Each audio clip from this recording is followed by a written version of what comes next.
usual advice when it comes to weight loss is to eat less, and generally speaking, that's a good recommendation. Aside from making healthier choices, cutting back on portions is one of the best strategies for calorie control. But sometimes, along with smaller portions, comes gnawing hunger. If you're used to a certain amount of food, anything less just won't do. It turns out that most people eat pretty much the same volume of food at mealtimes. We get used to a certain feeling of fullness when we're finished eating, and so the amount that we eat is fairly consistent. So how do you cut back and yet not feel empty? The answer is to pump up the volume without increasing calories. The concept is fairly simple. Foods with more water, air, and fiber can help fill you up without filling you out. It's one of the main reasons we suggest that people eat more fruits and vegetables. They're more than 80% water, and the remaining 20% is nutrient-packed and fiber-rich. But when you actually run the numbers, you can see how small changes can make a huge difference in your calorie intake. Consider, for example, the difference between putting a few lettuce leaves or cucumber slices on a sandwich instead of cheese.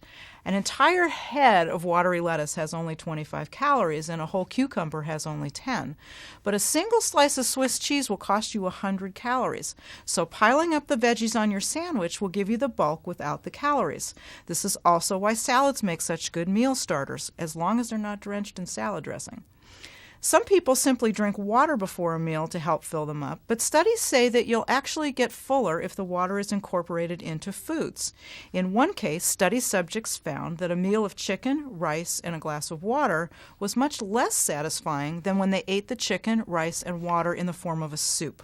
Same foods, same volume, but the soup kept people fuller longer. So low-fat soups are good meal starters too.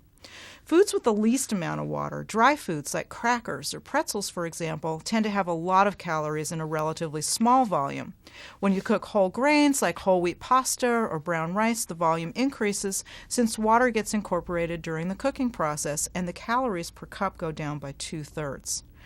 Fats and oils have no water in them at all, so they provide the most calories in very little volume. A teaspoon of oil has the same number of calories as a fresh tangerine, but which one would fill you up more? Finally, you may not think that adding air to foods would make much difference, but it can. For example, if you make a smoothie, you can whip it in the blender for a while until it's full of air.